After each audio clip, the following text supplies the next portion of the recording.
being recorded. Let's do roll call. Director Brent. Here. Director Plott. Here. Director Carmichael. Here. Director Hobart. Here. Director Seacole. Here.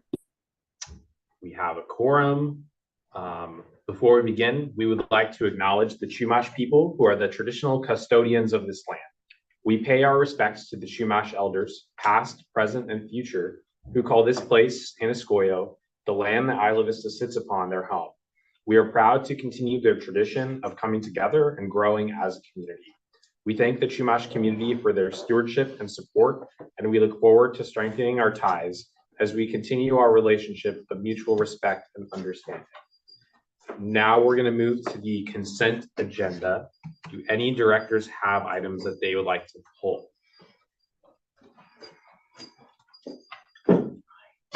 I'm not seeing any.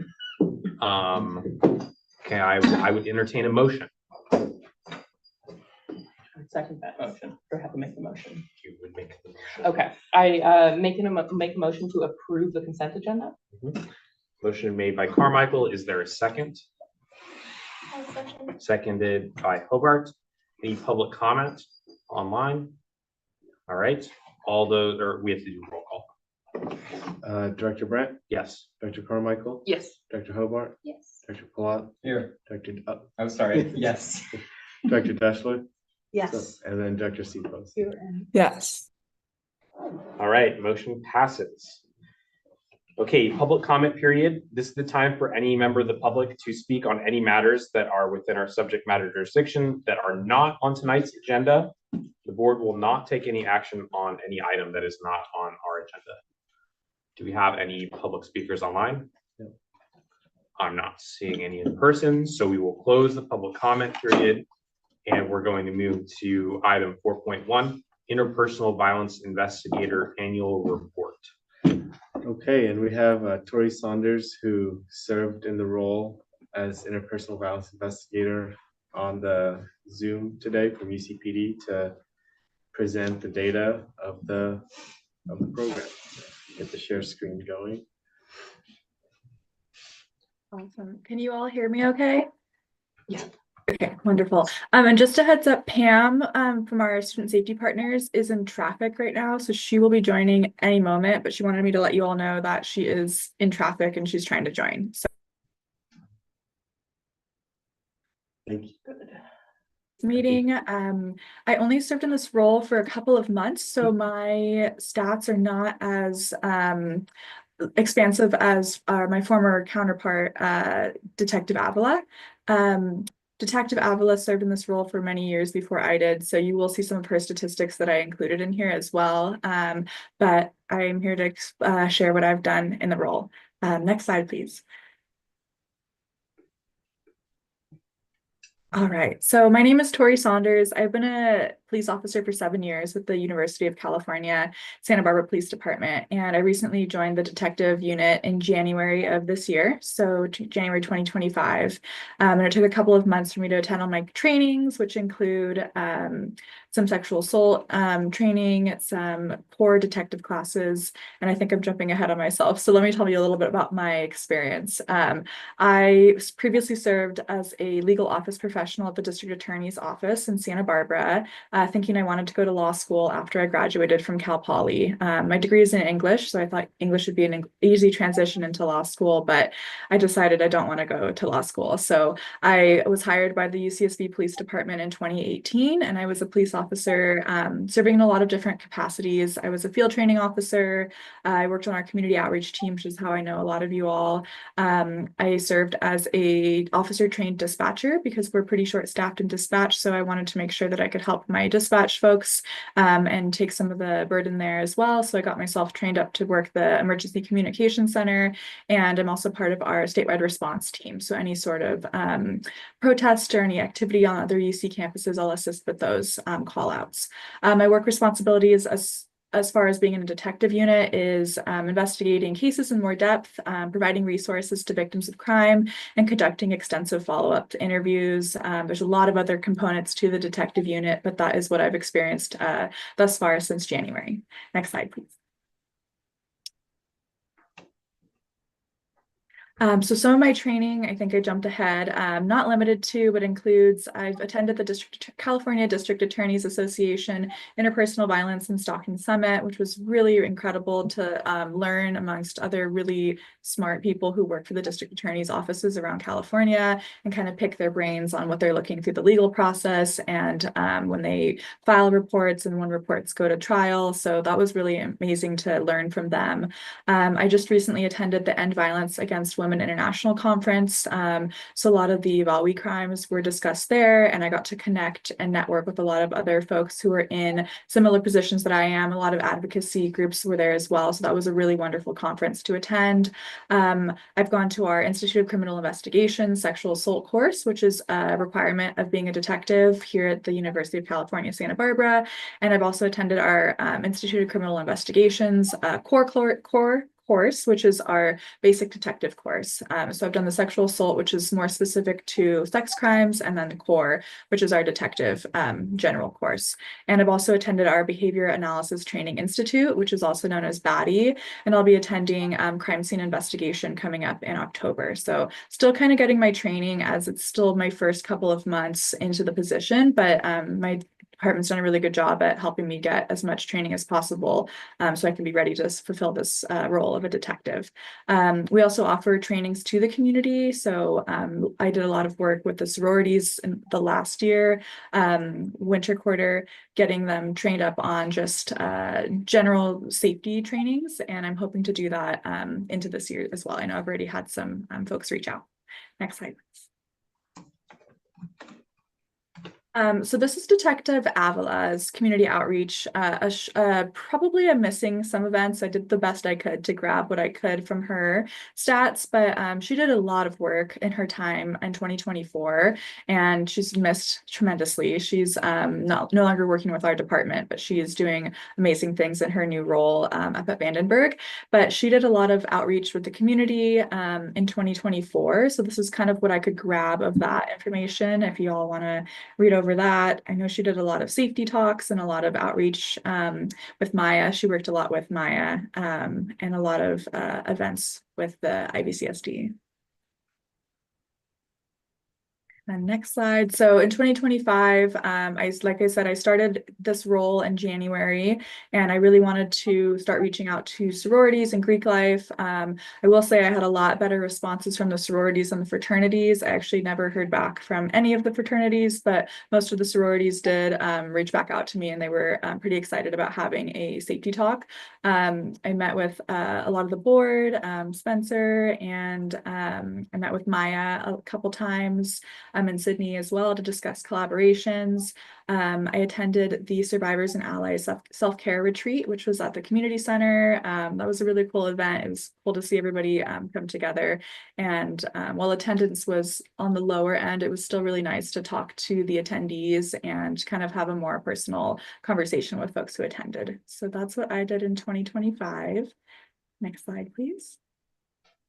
So Isla Vista closed cases since January. So I worked with the sheriff's department. They had a little bit of transition in their leadership as well. So there's a lot of moving parts. They had some new detectives coming in, and they had a new detective sergeant as well. So I was given 2 cases from them, and then I had 2 cases that I finished up for Detective Avila from Isla Vista. So these are kind of a brief summary of those cases. The second one here, 25-3798, was just in the news recently. So I'm sure that you can find those details on EdHat or NewsHawk if you want more specifics. And then the other 2 were the last 2 were UCPD cases that did occur in Isla Vista that I assisted Detective Avila closing out. Next slide. And currently I'm working on 3 cases. They're all UCPD cases, jurisdiction being they occurred on campus.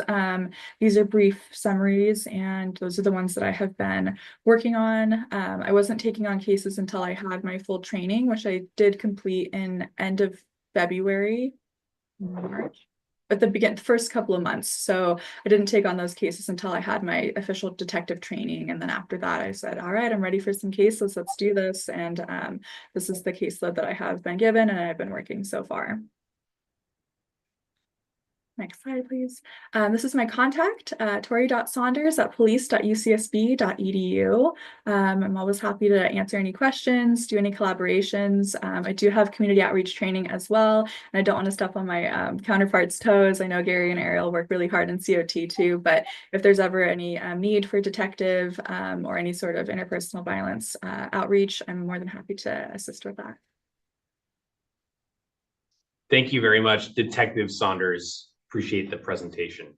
Thanks. I'm going to ask the board any questions. Yeah, I have many.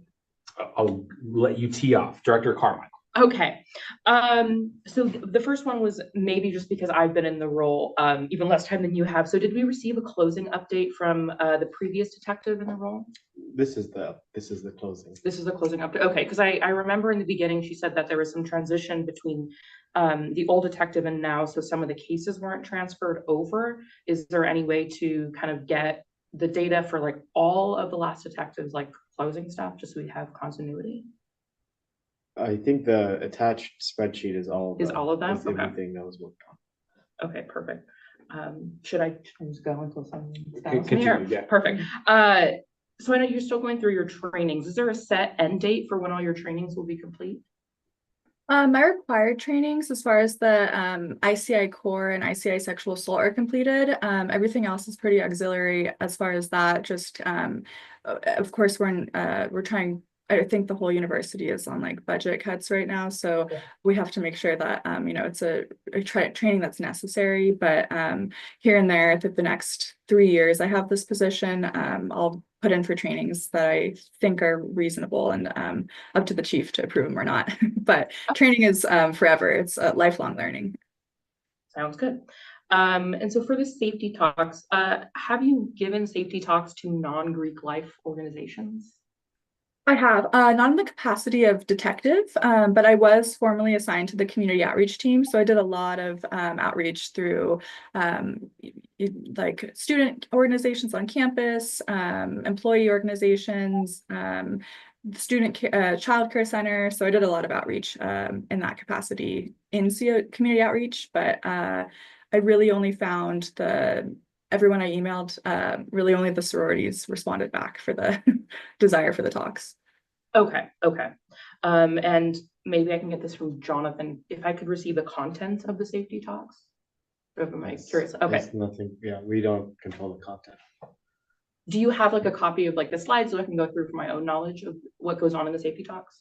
I don't really do a PowerPoint. It's more of like a Q&A session, but so I don't really have anything in documentation.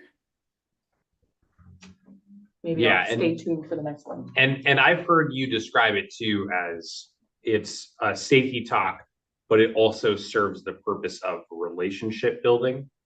Would Yeah. you describe it that way? Oh, So it's also like a meet and greet where I want to be a familiar face in case somebody does need a report. So meet and greet, and then of course talking about just general safety, lock your doors, walk in pairs. Yeah. Okay, perfect. And then just some questions about the Excel sheet that was shared with us before. So I noticed that a lot of victims decided to end the investigation despite, maybe only going through part of it. So do you have information on why they decided to end the investigation early? Was it, just they've decided to move on? Was the process too overwhelming for them? Do you have any information like that? Not for Detective Avila's cases. For the cases that I've assisted with, I can say that all the survivors have different trajectories, and sometimes folks feel empowered just reporting it and having it documented as an incident report. Some folks want to continue, and then it may become overwhelming, or they may want to take a pause. So ultimately, every survivor's case is different, and my role in that capacity is to empower them to make their reporting however they want to do it. If they want to stop after they tell me at the first disclosure, if they want to go all the way to reporting to the district attorney's office and go through that process. But every single case is different. So I don't have a specific answer as why some people stop and don't, but every single one is very different. Okay, perfect, thanks. And then last question.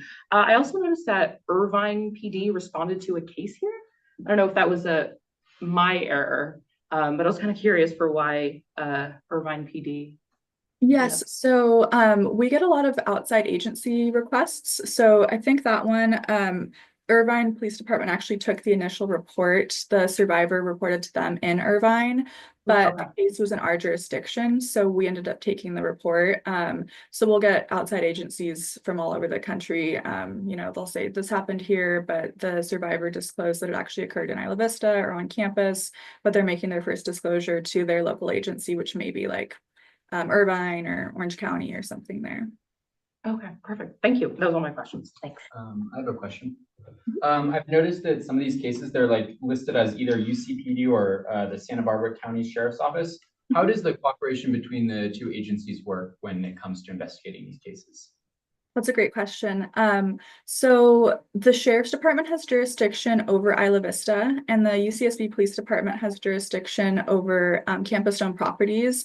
And the overlap is in that we have a lot of campus properties in Isla Vista. So depending on the jurisdiction, depends where the report is initially reported. So sometimes we'll have folks come into the Isla Vista Foot Patrol and they'll make a disclosure, and the Sheriff's Department will type a report. And if it occurred on campus, they may either one, call a UCSB officer over to say, hey, this is a report that occurred on your jurisdiction. Do you want the initial report? Or other times they may take the initial report and then they'll send it to us as an outside agency report.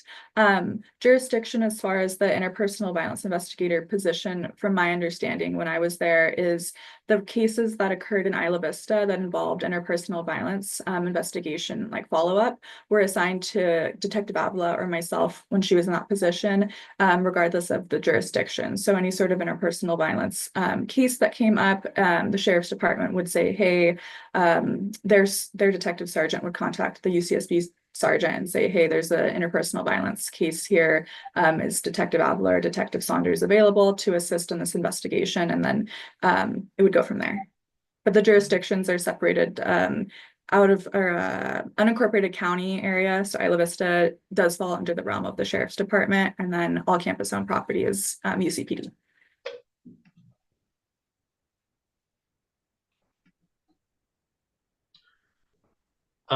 Any other questions from the board? Director Deschler?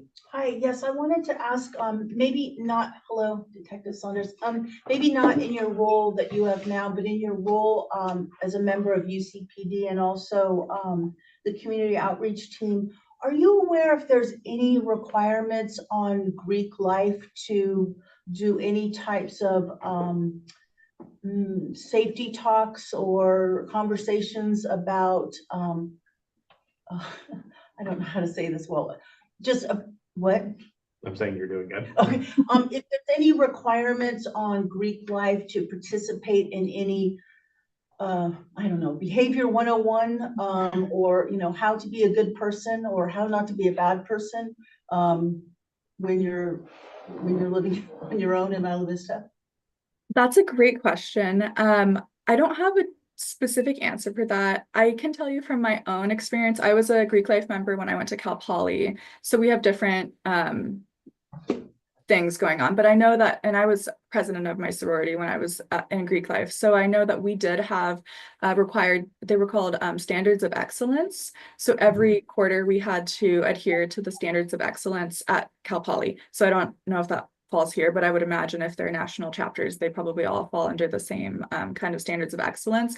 And we did have a requirement to do like training on like consent training. I know in one of the cases that I did work involving one of the fraternities, I talked to their president and he did tell me that they do quarterly safety presentations on different things. So I think he had told me they had done like a bystander intervention training, what is consent training, and maybe he said they had a couple other ones, but I know that fraternity in specific did bring in presentations like that when I had talked to him. But I know from my personal experience, my sorority was required to do quarterly trainings on stuff like that. I don't know if that's a university policy or if that's a Panhellenic national fraternity or interfraternal council policy, if that answers the question. I guess because when I heard your presentation, I was a bit disturbed that you weren't getting follow-up with some of the fraternities that you have contacted, and so it's kind of provoked that question. And my second question I wanted to ask is there any type of monthly or quarterly coordination with, and Edward asked this as well, sort of, between Isla Vista Foot Patrol, UCPD, and your role in kind of comparing and talking about cases? Is there any type of formal or informal communications meetings around sexual violence in Isla Vista? I wouldn't say there's specific meetings surrounding like the sexual violence, but we do have a very good open relationship with the sheriff's department in that I feel pretty comfortable reaching out to them whenever, wherever to connect. I'm sure that above me at the more administrative level that they have meetings surrounding those topics, but I'm not privy to those meetings. But I know that a lot of my partners at the sheriff's department and detectives, I have very good working relationships with them. So I'm happy to connect with them if I ever need to. And vice versa, they'll call me if they have questions too. And then my last question is, are there any resources or other types of training or other types of aid that you need from the IVCSD to be able to do your job better or different, in your opinion? I think we have great support from you all, and I appreciate it. In order to do my job, I think it's important that we have a good community just in general. So I think Isla Vista is a very strong community, and there are a ton of resources for everyone in Isla Vista. So to answer your question, I don't think at this time there's anything else I need specifically to do my job. And I just really appreciate what you all do and keeping this community as amazing as it is. Thank you. Wait, I have a couple questions if that's fine. Go ahead, Director Cephas. Okay, I was wondering if you've ever like contacted the university about like forcing every like Greek life organization to like attend a training by you. I don't know if I have that power. I think it's a good idea. I think from my understanding, like everybody does the Gaucho FYI or the introduction classes to when they're freshman orientation. And I understand that there is sort of a like what is consent training portion of that, because I have looked into this, like what is the information that's being shared with incoming freshmen, and I've talked to some folks who said, yeah, I got that training as a freshman, but I haven't gotten it since. So I'm not sure if that's, I don't know if every year or like do sophomores, juniors, seniors have to take the like Gaucho FYI too. So I don't know if that's something that maybe the university could bring back, like everybody takes this training every year, but I think it's a great question. I don't know how I would implement that because I don't know how I could like require everybody to take training, but I know that I would like people to take training. Yeah, and then I was wondering, like, does the county have like a similar role to yours where like you have someone you can like reach out to regarding cases like this? Or if something happens in Ivy, which is like technically county jurisdiction, do you have someone that is like leading the case if that happens? So the sheriff's department, they have a detective unit as well. So they have different, they're a much larger agency. They have a lot more people working there, but they do have like a persons crimes unit.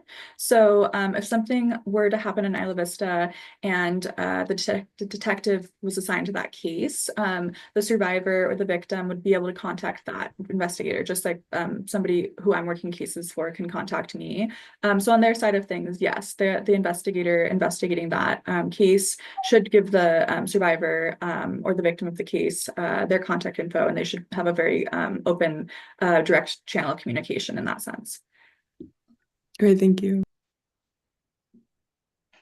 And I will just say, just kind of jumping off the first question that you had, Director Cephas, is I think that there is a broader discussion to be had in general about the types of education that students both at SPCC and Santa Barbara City College are getting when they come into our community in terms of orientation.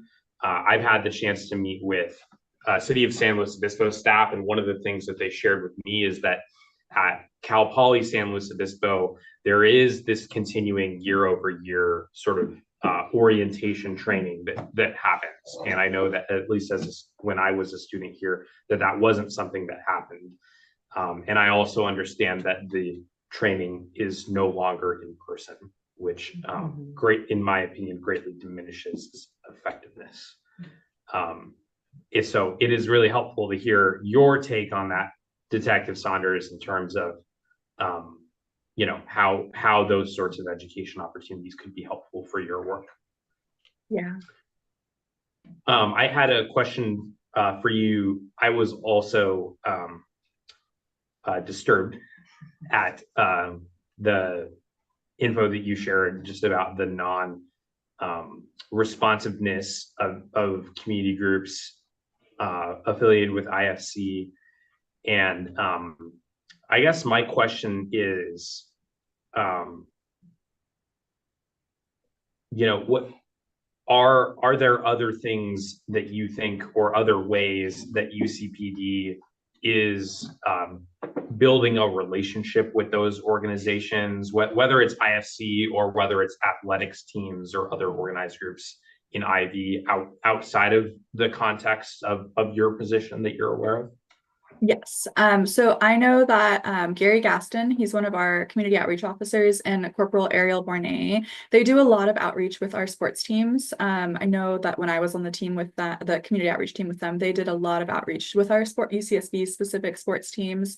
And I know that Gary Gaston and the Sheriff's Department's community outreach deputy Colby Carroll, he does a lot of outreach to the fraternities as well. So I know that they've had a little bit more traction when they reach out, like, hey, we got to talk about, I believe there was an issue with like the noise violations a couple of years ago. So I know that they had reached out and they did connect with the fraternities in the sense. So I try not to take it too personally, and that I don't know that the fraternities are going to want a detective being like, all right, let me, I'm going to talk to you about consent. But sometimes I think that it may come off better from Officer Gaston and Colby Carroll, Deputy Carroll. I know that they have had better success in reaching those groups than I have. So that's not to say that they're just completely ghosting me, but I do know that those two have made outreach with those groups and the athletic teams too. Thank you for sharing, and that Yes. certainly makes me feel better that there is some communication there. I think that too often in all of our work on sexual violence prevention, we focus on young women, which is incredibly important to help arm them with the tools to keep themselves safe. But it's also important that we focus on potential perpetrators. And so I'm glad to hear that work is happening.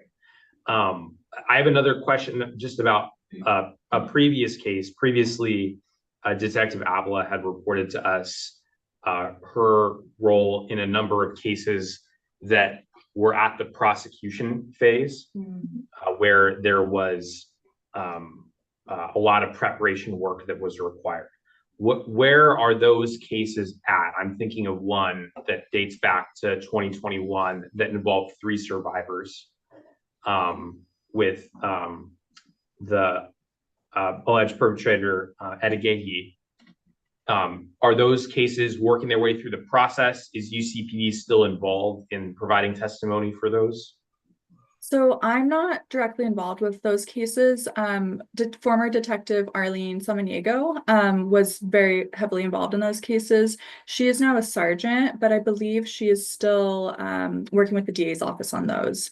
I actually don't have an update on those cases because they're not my cases, so I don't have a lot of information on that. But I believe Sergeant Samaniego is still involved with those, and she's the one who'd have a good update on those.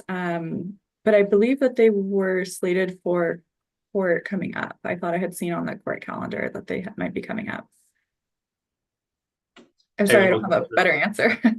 No, that's helpful. Thank you for that update. And just my last question is, can you describe the process by which a case gets to your desk? Yes. I will do my best to describe it. There's many different ways that this can occur. So typically, if a sexual assault occurred, patrol, so our initial report would come from our patrol officers. So if somebody reported sexual assault occurred or any sort of sexual violence, they would call either 911, sometimes the care office contact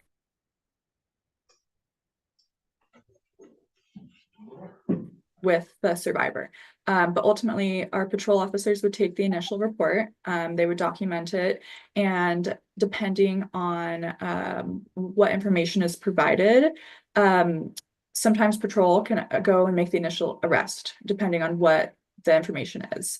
Then if there's more specific follow-up needed, the patrol sergeant will review the this case needs more thorough investigation, because there's sometimes that you can make an arrest on patrol. You have enough information at that time that the patrol officers can go make the arrest, and then it gets sent to the DA's office just like that. There's other cases that are a little bit more intricate, where there's a lot of interviewing needed. There's a lot of follow-up required. There's warrants that need to be documented. There's just a lot more information. So the or my partner, Detective Garcia, who is new to our unit as well. So right now we have 2 detectives and a detective sergeant. So the cases are either coming to myself or Detective Garcia. And that's kind of how they get assigned. We can also get cases from outside agencies, right? So these cases that occurred in Irvine, they were initially reported to the Irvine Patrol unit. Patrol takes a report and they determine this is just the jurisdiction of the UCSB Police Department, and then that case gets sent to us, and then we start that process of the interviewing, any warrants that need to be written, any sort of further investigation. But ultimately, Patrol will take the initial report. I don't typically ever take the initial report. Patrol usually takes that report. Excellent. Thank you for sharing that, and thank you for your service. It's really exciting to see you progress in your career and to have the certifications being checked off. So thank you for all your work. Thank you very much. And I really appreciate everything that you all do too. Please let me know if I can ever help with anything else. Thank you. Thank you. Okay, is there any public comment on this item? Okay, back to the board. Any further board discussion? I think we kind of had most of our discussion in our question and answer. Thank you again for the back and forth, Detective Saunders. Really appreciate it. Absolutely. Yeah, I'm always happy to answer questions, and I'll be the first one to say, if I don't know the answer, I'll get it. But if I don't know it, I will let you know if I don't know it. So I appreciate you all. Yeah, thank you very much. Thank you for your time. Okay, we are going to move on to next item on the agenda. We have 2 items that are similar, which is the 23-24 Safety Station Annual Report and the 24-25 Safety Station Annual Report. So I imagine there will be a little bit of redundancy, but if we can take sort of both these items as one, I think that would be helpful. Yeah, we'll turn it over to Pam to present the 2 reports. Hi, everyone. If I haven't met you guys yet, I'm Pam Gebhardt. I'm the CSO coordinator at UCPD. So I oversee all of our student safety partners, which they run, I guess, the safety stations out in Isla Vista. So for the year 23-24, we were at our 2 main locations were Little Acorn Park and Window to the Sea Park. And our safety stations are staffed by, like I said, our student safety partners who are unarmed UCSB student employees. The safety stations run on Friday and Saturday nights from 8 p.m. to 2 a.m. And these reduce or eliminate, in the case of walk-up, safety escort response times. And also it's just a safe space for people to wait for a ride, request a safety escort, get water, We have our cell phone charging out there, and it's just kind of a nice lit area, a safe space. Next slide. So a little bit of background on our CSO training. So CSO is kind of the overall name of the program. It's a community service organization, while each individual employee is a student safety partner. They go through over 40 hours of administrative training, which includes radios, maps, all of our policies, procedures, bicycle procedures. They go through sexual harassment and Title IX training, dispatch training, hostile intruder training, Green Dot, Clary CSA, CARE, CAPS. We actually just wrapped up a full day of training today for kind of our annual training, in addition to the yearly training that they do, like in the field training as well. And then in addition to that, all of our SSPs are fingerprinted, and we do a background check on each one of them. Next slide. So some of our safety station concerns, and you'll kind of see this trend throughout both of these past 2 years that are being reported on. Obviously, just kind of staffing challenges during fall and winter quarters. That's very typical. Because obviously they are student employees, and so when they graduate in June, we usually have kind of that lull, and it takes a full quarter to get our student safety partners trained from the very beginning to getting the fingerprints, the background checks, and then they start training. And so it does take, 3 to 4 months for them to be fully trained. And even when they get done with training, they're kind of still in like a probation period. So we do invest a lot of time into them, which makes obviously our staffing challenges a little bit difficult in the fall and winter, just because we're trying to rebuild. Just some minor safety issues. I believe this is on the 24-25. However, this didn't seem to be an issue then, but in 23-24, we had some UCIV providing similar services at Little Acorn Park. Obviously, just like the weather concerns, we want to be able to increase accessibility for all community members. I think it's still a little bit of a misconception that it's only available, these services are only available for students. And we just want to make sure that that's known to all community members, that this is open for them. Advertising for all services provided. And I think this is on the 23-24, but this was more of an issue for 24-25. So I'll go into the next about the auditor. And then again, the 24-25, I'll go into that on the next year. So next slide. So for fall 2023 stats, we had 3,715 contacts at Little Acorn Park and 4,959 contacts at Window to the Sea Park. As you can see, most of those were coming from, and these are there's somebody who actually counts every single contact every single night. And so this is from water given, infield safety escorts, dispatch safety escorts. To note, a dispatched safety escort is when somebody calls our number and they talk to our dispatcher, and then they will radio out to one of our student safety partners. And it's usually a safety escort that's coming from around the area of our safety stations. So they'll call somebody at one of the safety stations. An infield escort is when somebody actually comes up to the tent and requests a safety escort from that point to somewhere either on campus or in Isla Vista. And then, like I said, it's masks given, phone charging, reporting, which kind of can be various things, ride shares, other miscellaneous.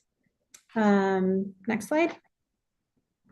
And then for winter stats, winter does go down a little bit. It just, with the cooler weather, it is a little bit less busy. People don't stay out quite as late. So our contacts do go down definitely during winter quarter. So for Fall are for Little Acorn Park, 2,043, and Window to the Sea Park, 2,392.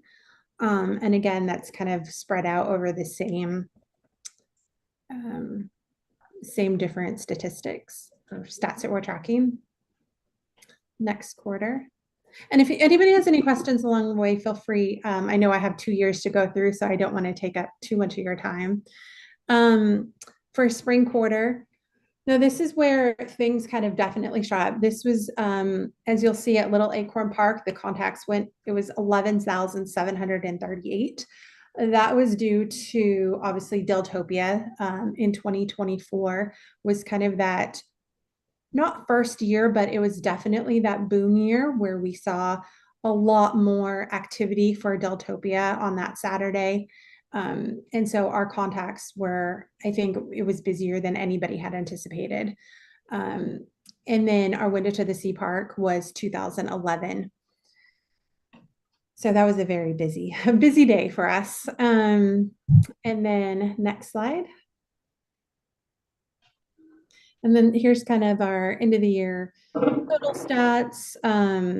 We had a total of, for all the quarters and all the different, at both of the locations, dispatched escorts 213 and failed escorts 48, handed out 18 masks, and water distributed to 26,497 people, and total contacts 26,858 over the year. Next slide. And then some CSO feedback for improvement. And I know I have talked to Sydney about some of these. So heating solutions for the tents, just, coming up on the winter quarter, just some minor first aid materials, possibly some new lighting options, and then distribution of liquid IV. And next slide. So moving forward, partnering with UCSB and community organizations with the intent of providing equal safety escort opportunities and outcomes to all. I know we've talked about this, but opening our third IVCSD safety station. And then again, as always, you're invited to come spend an hour or two at one of the safety stations on any Friday or Saturday night, if you'd like. They are out there. Next slide. Sorry. I can just move into the next year if you'd like, or if you want to talk about 23, 24, however you want to do it. Please do. Let's go straight into the next. Okay, sounds good. And again, this presentation is kind of redundant. It's a little bit of the same. I was out of the office, and so somebody kind of just filled in these stats for me, which I apologize. But so you're going to kind of see some of the same things. So this is a great place. So I'll go to the bottom two areas of concern. This would be for last year, the year 24-25. We did have a fellow who called himself the First Amendment auditor, who was filming the SSPs, actually filming kind of all law enforcement out there, actually everybody, I will say, for his YouTube channel. He kind of became an area of concern for my SSPs. They did have to call officers on him numerous times. And it was, I understand, everybody's rights and stuff like that, but it is, it becomes alarming when he, is like harassing our student employees who are out there just trying to provide, a safety spot for people. And so that was kind of a little bit of concern. And that was definitely more heavily in the winter and spring quarters that he was out there. Actually, really saying like derogatory remarks to the students, to my SSPs, race, just really, really bad things to them. And it made people not want to work out there. So we're just hoping that he kind of stays away this year and they're able to just continue the good service that they do out there. Another concern, not really safety, was construction at Window to the Sea Park, which led to a little bit of less foot traffic. We moved to Walter Capps Park in the spring quarter. It was a good alternative, but I think it was just a little bit, we just had lower stats at that park than in previous. So I can go into the next slide. So for fall quarter, we had 1,712 contacts at Little Acorn Park, and then 2,824.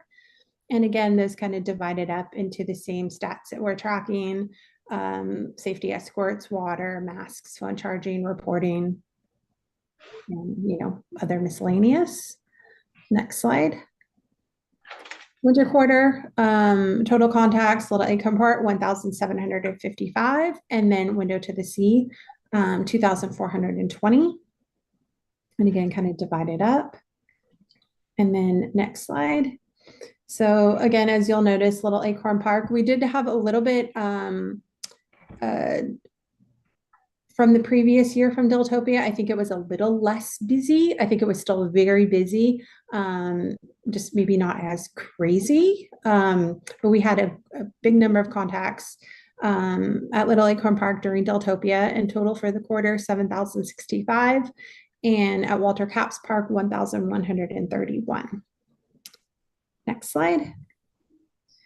So our end of the year total, dispatch escorts 11, infilled 49, handed out masks 3, water distribution 16,798, and a total contacts 16,907. And next slide. And again, I kind of went over these. Yeah. And if you have any questions, there is my contact info. Excellent. Thank you very much, Pam. You're welcome. Really I know appreciate that was long. I appreciate you all listening.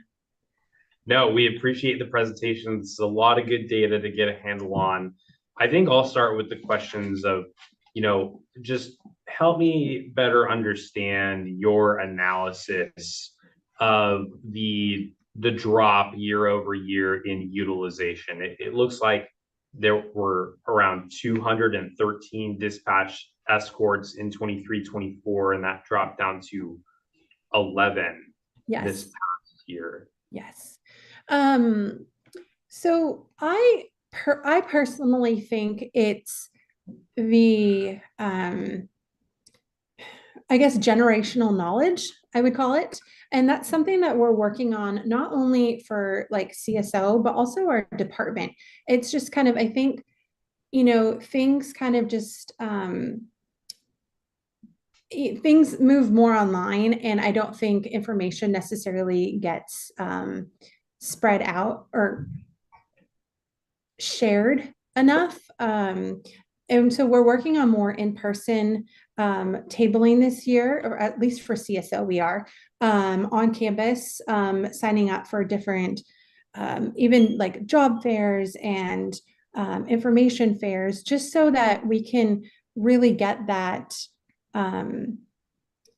knowledge out there again, that this is a service that we provide, and these are locations that are out there, throughout the year, safety stations out there throughout the year to give that. I think, like I said, I think the generational knowledge, it just kind of gets passed on a little bit, every year. And coming back from COVID, I think it was low, and then it kind of seemed to ramp up a little bit, and now it's kind of trending back down. So I don't know. I honestly don't know. Like I said, I think it's some generational knowledge that just isn't being passed on.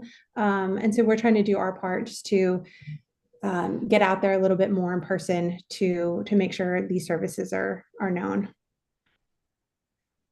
Well, that's helpful to know. The number definitely jumped out at me, and good to hear that analysis. Can you describe, do you guys sort of do marketing awareness? What steps sort of have you been taking?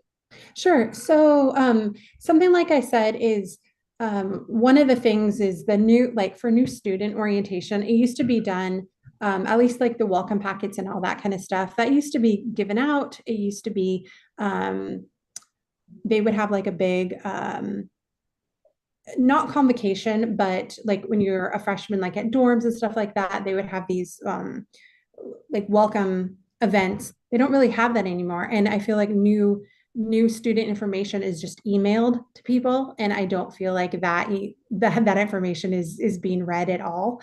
And so I think that's kind of hurting it a little bit. So like I said, what we're trying to do is just table more. And we're going to be tabling at the Arbor throughout the quarter. Like I said, we're signed up for a couple informational sessions at UCSB. We have our Instagram page now that we're really trying to promote just different events that we're having. So just trying to get our name out there again, like I said, that this is a service we're providing. We Thank do you. flyers in all the dorms as well, like physical flyers we put out. Yeah. Thank you for that. Other questions from the board? I have a few questions. Go ahead, Director Plott. My first question was related, I saw it was like noticed as one of the issues was there was a UCIV tent. Can you elaborate on that and why that was an issue? Sure.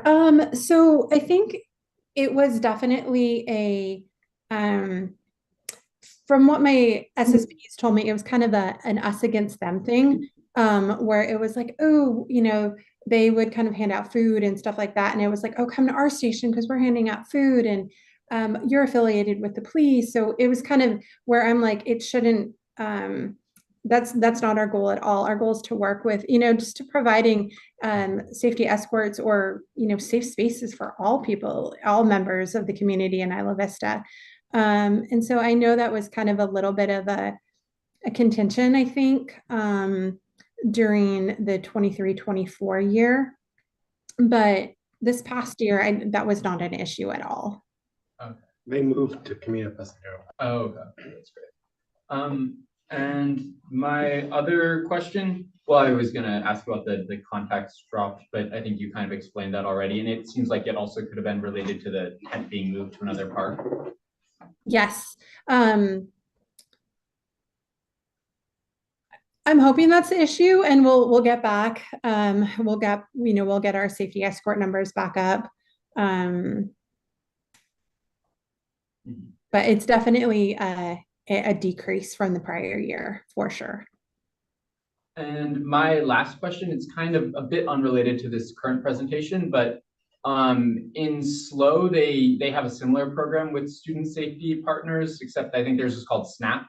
Yes. And they have a bit more of an expanded job. Have you thought about, or what, do you think it could be possible to expand the job of student safety partners in Santa Barbara to do more things like knocking on doors when parties are too loud, that sort of thing, like little light warnings in place of on-duty officers? So I know we've definitely, I've sat through the presentations through that when the IVCSD board has brought the SNAP in for the IV safe meetings and stuff like that, which was very beneficial to hear and kind of hear the different areas. At this time, I don't think that can be a role of our student safety partners, only because they are employed by UCSB and they, Isla Vista is not their jurisdiction. They can only go to UCSB owned properties, or in the case of the safety stations, because we hold an MOU with the board. So I think if that program were to come about, it would have to be run through the Isla Vista Foot Patrol through the Santa Barbara County Sheriff's Department. It's good to know. Thank you. Any other questions from the board? Yeah, I had a couple. So going back to the issue, the concern, safety station concerns slide, I noticed that in both your staffing relating challenges, kind of like institutional challenges related to staffing, because there are student employees. What kind of work has been done to try to improve these challenges, like maybe recruitment happening earlier or better employee retention? Yeah, so I think our employee retention actually is pretty good. Like I said, our biggest challenge is that students graduate, at every June. And so we do lose about 20 to 25 employees every June. Right now, we currently have about 50 SSPs, and we are in the process of hiring for this year. Fall quarter is just hard because a lot of my staff is gone. And so our training really can't start until fall quarter begins, or, recruiting and hiring. And so, like I said, we are out there tabling. We are part of a couple different job fairs that they're holding on campus. The on-campus job fairs next Tuesday that we're going to be a part of. Again, we post flyers. We're on Handshake. So it's just trying different stuff every year, to be honest, seeing what works, what doesn't. Like I said, we posted on Instagram. So sometimes I'm just at a loss. I don't know. I don't know why people, don't want a job. I think CSO is a great organization, and I think it really helps the community, and I think it really helps our student employees. I think it builds a lot of good character in them, and just helps them in the future. And honestly, we have so many students who, I would say, over 90% of our student employees do not go into law enforcement, which I think is a misconception that they all want to be, they're kind of all these like mini cops who want to go out there and this is what they want to do for their career. That's not the case. It's actually opposite. We have very few who go into law enforcement. So sorry if I kind of got off your initial question, but moving forward throughout the year, we are going to be recruiting earlier through the quarter. So as soon as our recruitment stops in fall, instead of waiting till winter quarter, we're going to start as soon as that's done. So we can kind of start doing the background checks and all that. So we can maybe start earlier in winter quarter as opposed to the middle to late, and same thing with spring quarter. Fall is just our biggest obstacle because of, like I said, summer and people are not, my employees especially aren't around. Right. It's always hard to be on the school calendar. It is. It definitely is. That's how my brain has to switch to. Yeah. I just switched back to it. Alrighty. So is there anything that, the board can help you with for increasing accessibility for all community members, and also increasing advertising? Yeah, I know this is kind of an area we've definitely talked about and brainstormed different ideas, whether that's, I know like for Deltopia and Halloween, when you guys go and put like the door hangers out there, I know the safety stations are always mentioned, and safety escorts. So I think that's obviously that's helped during like Deltopia. They all knew we were out there at Little Acorn Park. So I think it's just it's less of those big events, and it's kind of more of the weekly safety stations. Mm-hmm. I don't know how that, I don't know. I don't know if it's maybe some more advertising. I don't know if, I don't know if do people even read like posters anymore in businesses? I don't know, but I'm willing to kind of explore that with like the board and seeing how we can make that communication known to everybody in the community. Okay, perfect. Yeah. Then I just had one last question about the last slide for moving forward. I noticed that one of the points was partnering with campus and community organizations to kind of expand services. Did you have any specific organizations you were looking for, and were they all campus or were they all community, like a pretty good mix? I would say besides IVCSD, most of them are honestly just campus. And so we have partnered with the alcohol and drug program in the past. I know they've come out. We've partnered in the past with, my gosh, I'm going to blank on it, the water.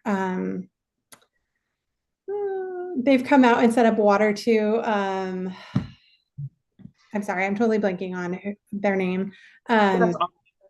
Like on campus, yes, on campus. So it's mostly just groups on campus. But like I said, we're willing to look at all different partnerships and however we can kind of get our name out there and this great service that we all provide. All right. That was all my questions. Thank you. Okay, thank you so much. Sorry. Thank you, Director Carmichael. I've got one more question for you, Pam, which is, what do you need? What are the roadblocks to getting a battery and a space heater out there to help people stay warm in the winter?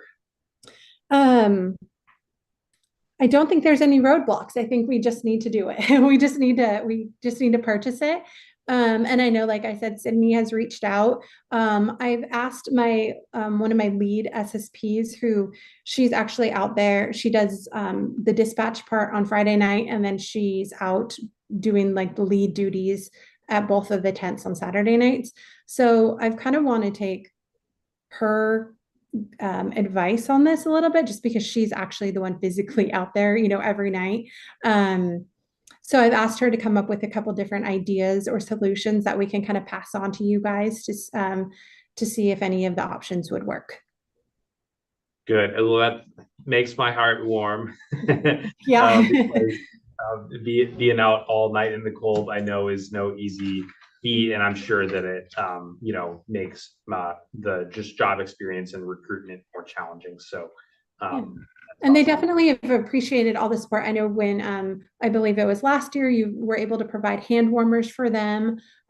So every time I think there's a need, you guys definitely are able right there helping and able to provide for us. So they really appreciate that. Awesome. Excellent. Thank you. Thank you. Any other questions, Director Drexler?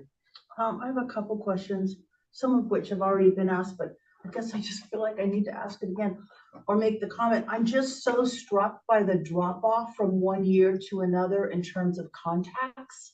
Yes. From fall 23, 24 to 24, 25, it's 2,000 less contacts. Mm-hmm. Just so significant. And it seems like it's very hard to understand that being attributed solely to more education. And I just wonder, I don't know how we get that information, but I'm just struck by it, especially in light of considering, or maybe we've already proved, going forward with a third safety station. Right. The drop off is just so significant. So I just mentioned that. And then the other thing I wanted to ask was if we have any outreach or engagement with Santa Barbara City College in terms of talking about the safety stations to their population. No, we actually don't. That is a really good point. I know we have a large portion of our community is made up of Santa Barbara City College students. I think that would be a great avenue to go down. I know our, as Detective Saunders was saying, our community outreach team, they do, I know they go out to Santa Barbara City College and do some talks out there. So I think it would be great to either we can go along with them, or maybe they can just pass along the information as well. But I think that would be a great resource to look into as well. In terms of in terms of talking to people, to students more about the safety station, is there engagement with AS on them helping to promote the safety stations, or are they only promoting UCIB? Do we know? I honestly don't know. I know that at every major event that I go to, or major event meeting that I go to, which is monthly, and I think Sydney goes to it as well. And I'm always promoting, our safety stations are up and running, and please pass this information along to your group. And they put it out in the notes and stuff. And AS is there, and AS program board is there as well. And so is housing and a bunch of different groups. So I don't know, to be honest, if AS is out promoting it. I know housing is, because they directly ask me for information, and they put that in like I said, their welcome packets and information and flyers, things like that. But I don't know about AS. And the concerns you also mentioned, this First Amendment person who was harassing folks. Yes.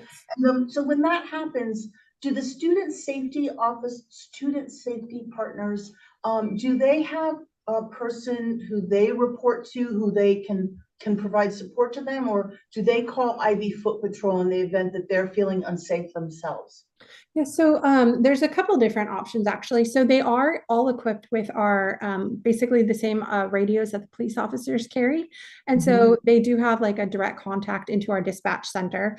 So they have that, and the officer in charge will go out there and talk to them. Foot Patrol also responds since they're literally, just right down the street from them. They in any situation, they can call, 911 if needed, which sometimes gets routed a little bit different. So we want to make sure that they know that they have options. They don't have to just sit there and, be harassed or even threatened or whatever the level is. And we want to make sure that they feel safe. So they definitely have that support. Okay.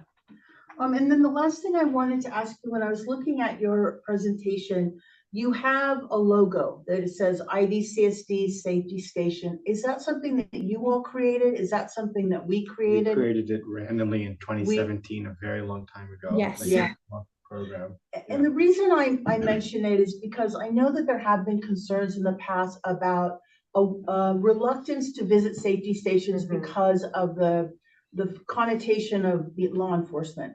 And when I see this logo, to me, I see a badge. Yeah. And I brought this up before in various meetings, and I'm saying this to my colleagues here as well as to Jonathan and Sydney, is I do think that we should really consider rebranding this to be less law enforcement looking and more safety looking, and just really just like, if you just put the safety station without the badge, I think it just might be a little bit more welcoming. So I throw that out there as a comment. And also, actually, I don't think there was a question there, but anyways, there you go.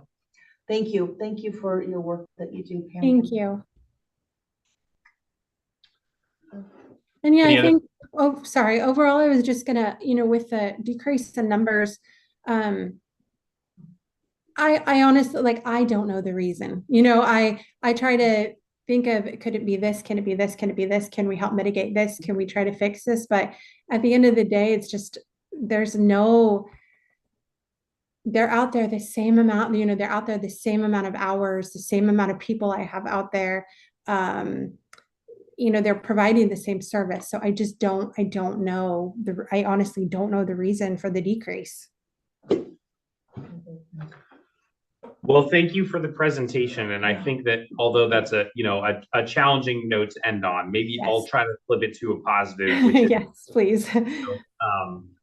it has been positive or suggested to me in the past that the decrease could be attributed to UCIV's presence, but it sounds like what you've told us today is that's not an issue, as there's been sort of a location adjustment worked out between the two of you. And it makes me wonder, especially because you mentioned that you saw the same sort of year-over-year decrease during Deltopia.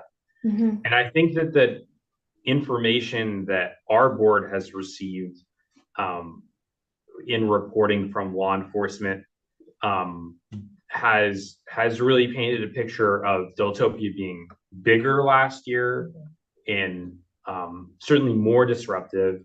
But this information paints a different picture, and I think that warrants some more investigation on our part as we think about how we talk about the progress that's being made.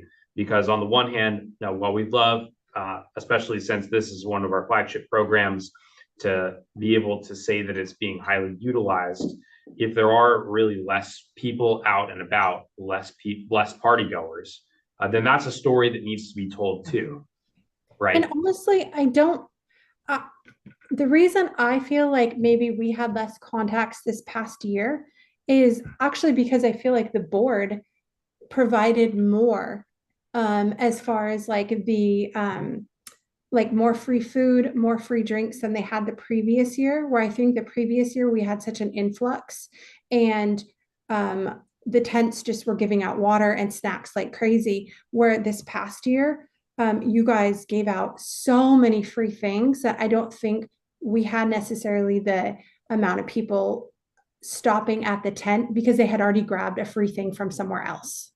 That's just maybe in my opinion. I was out there and I think there were a lot of people and it was crazy. I don't know how to guess numbers, but it was, there was a lot of people. Director Dustin. I want to end on a good note too. I was thinking as you were talking, Spencer, that when you create government programs, you create them because there's a need to fill, right? And maybe what we see by the drop off is that needs are being filled, right? That people are being educated on, being more safe, being more cognizant of their surroundings, having water, that kind of thing, being with a buddy. So, maybe there is actually a success story in the drop off. I don't know, but that's what I'm thinking positive that, that this might be actually a good thing. So I don't know, but in the absence of data, you can make up a lot of stories. I was gonna say, I think we have a need for some data collection. I know. I like that story though. That's a great way to end, and let's hope that I would love to believe that that's the reason. I hope that our efforts have made that happen. Excellent. Well, thank you very much for the presentation, Pam. I'm going to open it up for public comment. Do we have any public commenters online? Okay, and I'm not seeing any here in person, so we'll close public comment. Any final thoughts? Thank you very much, Pam. We appreciate it. Thank you guys so much for your time. Thank you so much. All right, we're going to move to item 4.4, the Bagel Cafe mural. Oh, fun one. So we have a public art policy and it's linked in the staff report. And Bagel Cafe applied to have a mural funded by our policy. We don't have a budget right now for public art, so we just said we'll take projects as they go and they need to come to the board anyways for approval. So we're asking for funding and for the approval of the project under the policy. And they did, I think, stick to our new rules on it being more artistic based rather than commercial sign based. So it is just an image of a big bagel. Wait, can you just repeat what you just said? Yeah, we had, the board had concerns last year about signs that were being submitted under the policy that, were more commercial signs for the business. So this is more artistic, so I think it meets what we were envisioning. So like this is the mural itself. This will be the mural. Not gonna say Bagel Cafe, it's just going to be a bagel. It's going to be this. Okay, perfect. Yeah. And is it gonna say extend with more fillings? No, it'll just be a bigger bagel. Oh, okay. And it's replacing a Coca-Cola sign that Yeah, they were it's all kind of came up in blighted. 2011 at the same time, where I guess Coke did a deal with the businesses in IV and everybody had the same Coke sign. So it's old and decrepit, and this will be replacing it. Is it way gonna be nicer. black and white or color? I think it'll be colored, but Because it's a little hard to read. I think it will be colored at the end, I think because this is just a sketch Yeah, to get your approval. That's helpful. Do you know what the material is that will be there? Is it?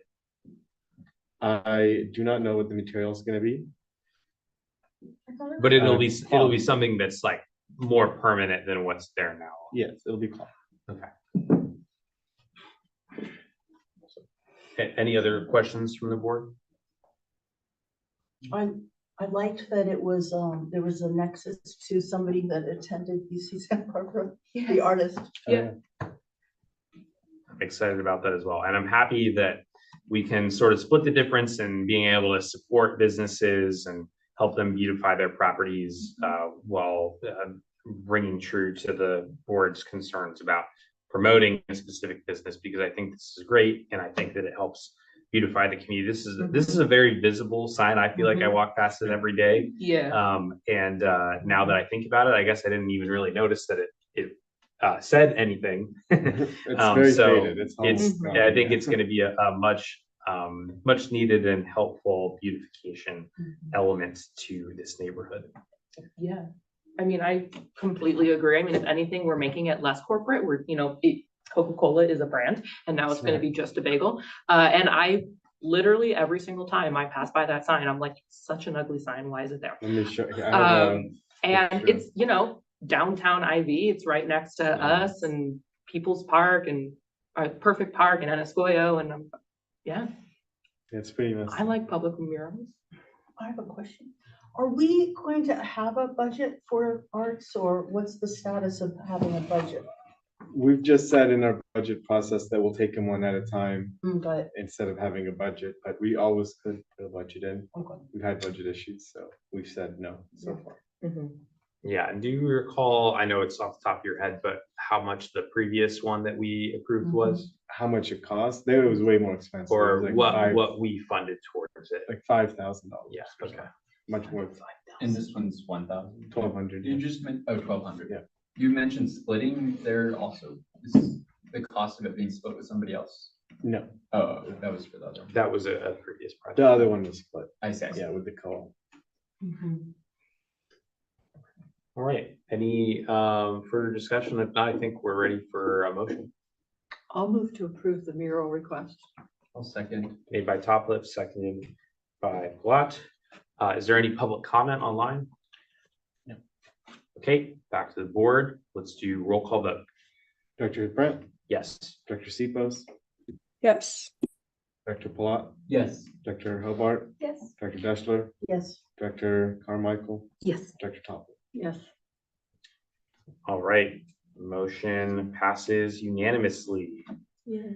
Now we're going to go to reports from members of the board. Do any board members have reports they'd like to share?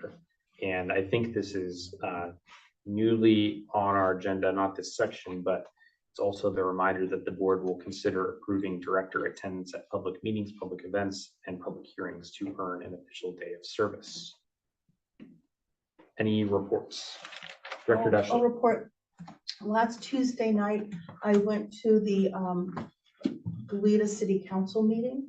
On their agenda was consideration of approving or considering whether or not to do parking restrictions during the week before the 24th, 25th, those are the right dates, and the October 31st and November 1st, the parking restrictions that they do in the city of Goleta, in the area that's called University One.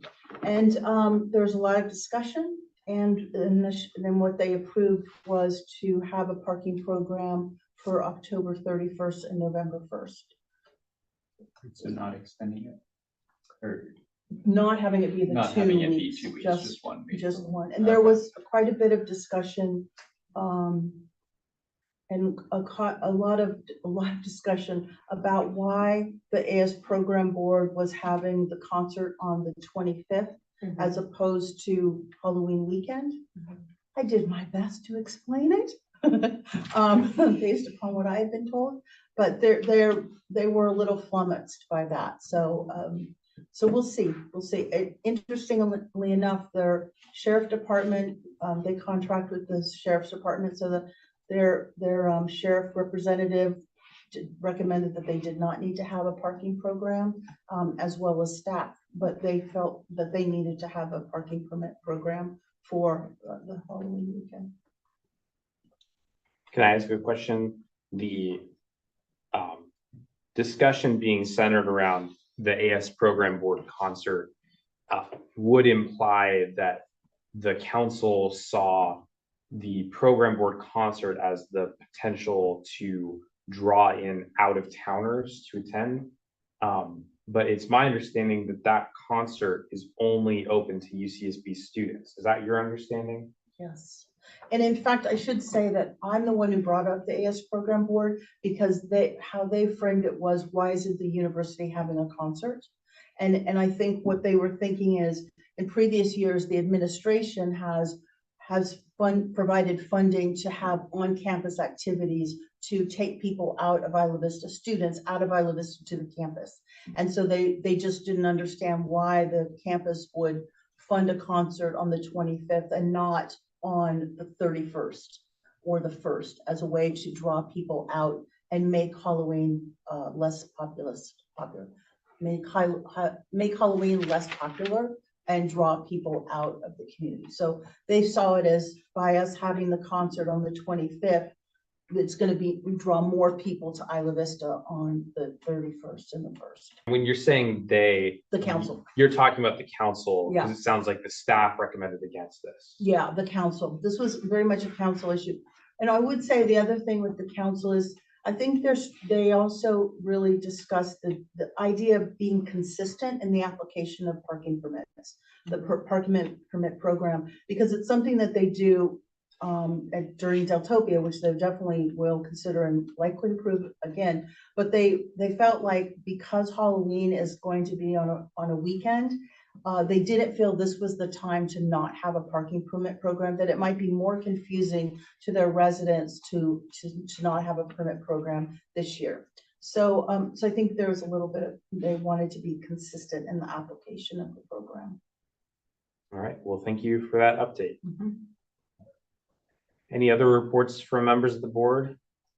Director Top. I attended the IVRPD meeting on September 11th, and they had a report from their auditors. They had a very good audit.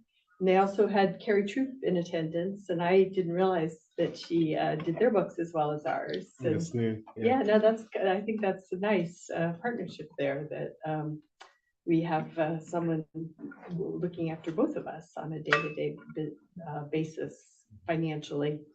And they also are working on their park rehabs and are doing a concert in the park series. That's not, pardon me, a movie in the park series. It sounded like it would be a lot of fun. Excellent, thank you for the report. Mhm. Any Can I make other? one more comment? Go ahead. I meant to say this at the end, but I did not attend the Goleta City Council meeting as a representative of the board. I attended as a representative of UCSD. Thank you for sharing that. Yes. Any other reports from the board? Yes. On the 16th, just a little bit earlier, we had a policy committee meeting. So I am now the chair of the policy committee. Yay. We set a schedule, which I believe is already on our calendar and stuff. It's on October 21st and then December 9th. We didn't really have any days in November with all the holidays and everything. It's gonna be at 5:30. And then we went through some employee handbook introduction, equal employment policy, paid sick time, definition of good standing, bilingual stipend policy, nonprofit funding sponsorship policy, co-op vendor policy, remote work policy. So we went through a lot of stuff. Yeah, a lot of those were just kind of like discussions for the future, but it was a pretty productive meeting. Excellent, thanks for the report. I will share two things. First, I met with Lieutenant Joe Schmidt along with Jonathan Sidney and Maya to talk about the Isla Vista Foot Patrol's proposals for changes to Deltopia next year. I think it was a really productive discussion where we gave him some feedback about the buy-in that the Sheriff's Office will need from community organizations, including associated students and IFC and Panhellenic Council. And so more to come on that in the future. I also attended the UCSB Alumni Day of Service this weekend at our St. Michael's Church compost piles and got to hang out with Richard from the compost team and learn how to make compost tea or compost extract to water the gardens. And it was a great time. And I also got to chop it up with our former colleague, George Thurlow, who was also there in attendance, helping compost. Did you take a picture? It's on the UCSB alumni. We page. did, yeah. Oh, good. I'm trying Oh, to good. find, I was gonna say, I'm trying to find the picture, I but saw you. I know was that I didn't scrolling and I saw it. take a picture. And then I also had the chance to volunteer this weekend to help register newly enrolled UCSB students to vote during the on-campus move-in. And just a big shout out to Viviana Marsano, who we partner with on all kinds of things, including the give sale, but does an amazing job of coordinating the voter registration move-in. I don't have the exact number for how many students were registered, but it had to have been in thousands. It was a really great time. And on a personal note, I'll take a personal point of privilege because I'm looking at my calendar that I actually marked on here that today is my 10th, or this is my 10th anniversary living in the community. Wow. You're an old timer So, now. yeah, I feel I have started to explain to people that I am old man for Alex, to much chuckles. I will say, I forgot, I also registered voters with Spencer and felt very old doing so, meeting the freshmen. Yeah, that's the day Sorry, each not year sorry. Yeah. you look You at ain't seen nothing yet. the birthday on those voter registration cards, and Yeah. it keeps getting further and Higher further and higher away every from year. my birthday. Yeah. All right, that's the end of my report. In terms of designating director attendance, I think we already kind of have designated that I will be in attendance at county hearings relating to parking. You're automatically. I'm automatically So, designated. additional people. And so I think it sounds like the next step on parking is we're still waiting for the documents from the county, and there will be a special meeting when that happens, potentially. If we get them. So if that does happen, then that's the period of time where if we needed to designate people for a public meeting, I think we would do that. Other than that, I don't think we have any upcoming public meetings and events that need designation. IVCN is a little further out. If you want it, it's a public meeting, you can technically designate someone, I guess, but it's, another board meeting before that. Okay, excellent. Reports from committees. Sounds like we just had policy committee update. Any other committees met? Okay, seeing none. A report from district council. Hi everyone, my name is Alyssa Daskis. If I haven't met you already on Zoom, I'm actually taking over for Jamie while she's on maternity leave, so I look forward to working with each of you. And if you have any questions, you can contact me or another partner at our firm, Adrian Guerra. So he'll also be working with me. And I look forward to serving the community, and I have no other announcements at this time. Excellent. Thank you. Thank you very much. It was very nice to meet you the other day. Report from GM. Yeah, so we have our community ambassador volunteer program still open for people to sign up for. They get a letter of rec if they do the program fully. So that's a selling point. And thank you to the board members who signed up to table already. I know Spencer was out there this week. We have a lot of new goodies for people. There's new tote bags, a new brochure, and a new movement magazine. So look out for those things. Our move-in sale was very successful. We had a lot more stuff to get rid of this year, and we got rid of most of it. IV Safe is on October 15th, and Deltopia is going to keep being the main discussion point there. And we talked about it today a little bit on the survivor flow chart and what happens when someone makes a report. So we're working on having an official document. So lots of that will be incorporated, but we've been doing a lot on that. Mediation program keeps being well utilized. Steady stream, almost every day we're getting one essentially. So very good utilization compared to the past where you go months without getting anything. The community spaces are booked on the weekends, full for the quarter, and full pretty much. So hard to get a reservation on the weekends. Yeah, it's a pretty intense siren. Congratulations on being booked and busy. Yeah, no, I mean, we have the fees and it hasn't changed anything. Like the demand is only going up, not down. We met with Public Works on the scooters and the current county ordinance on those and potential changes. We're the only community that this ordinance is being used for. So no one else in the county unincorporated has scooters except us. So we're trying to make suggestions based on the mobility plan. And I think last meeting I said September 23rd for parking. Obviously wasn't today, it's October 7th now. And Bluff Safety, we started our annual ads to run during the beginning of the school year to have Bluff Safety ads. So those have got to go. That's it. All right. Thank you very much for the report. And what? I have a question. Oh, sorry. All I heard was noise. Yeah, I thought something bad was happening. Go ahead. Oh my God, no. On the scooter, can you tell us a little bit what they're considering with the scooter policy? Well, they're not considering anything. Everything That's okay? really serious. Okay. They're not considering anything, and we had to push to be considered for some changes. So we're trying to ask for some things that are in the mobility plan report that, had a lot of community feedback go into it, but things like slowing down the speeds, not having them run on Friday and Saturday nights, increasing the number of corrals and requiring parking, and then like having enough parking for all of them, and then not letting them be parked on the sidewalk because they block, wheelchair users. So we're trying to work out lots of different, this is all from the reports we did and what the community feedback was to look at. So yeah, we're trying to get through to make the case that this is what is needed. I remember at one point they reduced the number of scooters. That was a direct result of what, communicating with them. Yeah, I will tell you that. it's down to 300, some Yeah. like mid 300s. Yeah, and it was significant.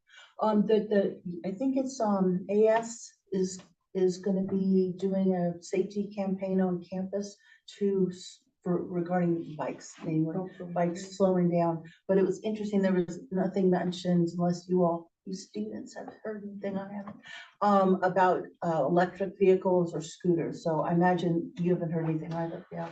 Yeah, all I've heard is that, AS is doing a bike training thing, which I'm very excited that they're doing that. Haven't heard anything about like e-bikes, scooters or anything. Yeah. Student Health is doing their annual push to get everyone to buy a bike helmet. They're only $15 there, so it's a good deal.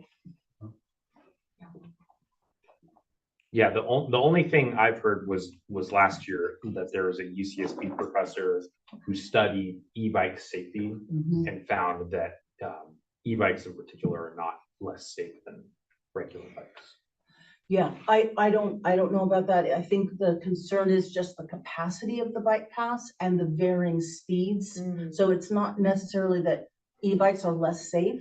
It's more that when you mix faster and slower modes of transportation and in a very congested space, I think that's a concern. But they're not allowed on our campus, but there's not been enforcement. So I would agree with that. There's definitely. You guys, we concern shouldn't from my have this perspective. conversation. Sorry, we can't have it? You're off the agenda. No, if you could please move on just because it's not on the agenda.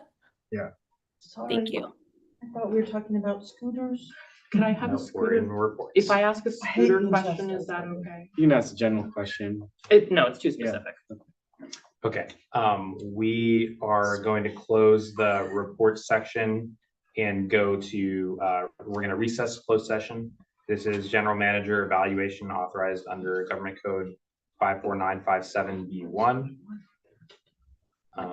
And with that, we are adjourned to closed session. We will return in approximately 20 minutes.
officially tee you up to give the report out.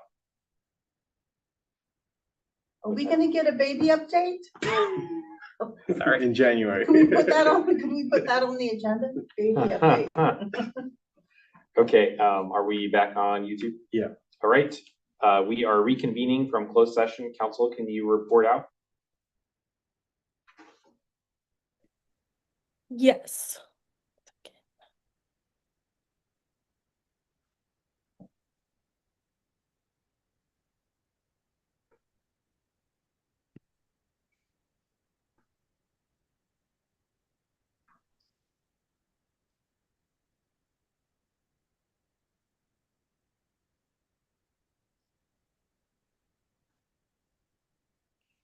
Okay.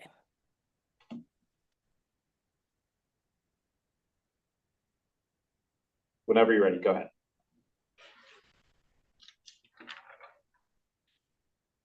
Okay, in closed session, council will be reporting on the general manager evaluation under the government code section 54957B1. Excellent. Any reportable action? No. Okay, with that, our next regular meeting is on Long time, October 14th. October 14th. It feels a million years That's away. what happens when it's the first on a Wednesday. I will give notice again that there may be a special meeting between now and then regarding approval of parking, delegation of authority, and loan agreement with the County of Santa Barbara. It is entirely dependent upon their timeline. For the public's notice, the previous special meeting that we were planning to schedule was canceled because the process was delayed by the county. And so we're looking forward to continuing that, and there may be a special meeting called. With that, we stand adjourned. Thanks, everyone. Thank you. Thank you. Thank you. Good night, guys. Good night. Good night. Enjoy. Oh, use Paris's public transportation and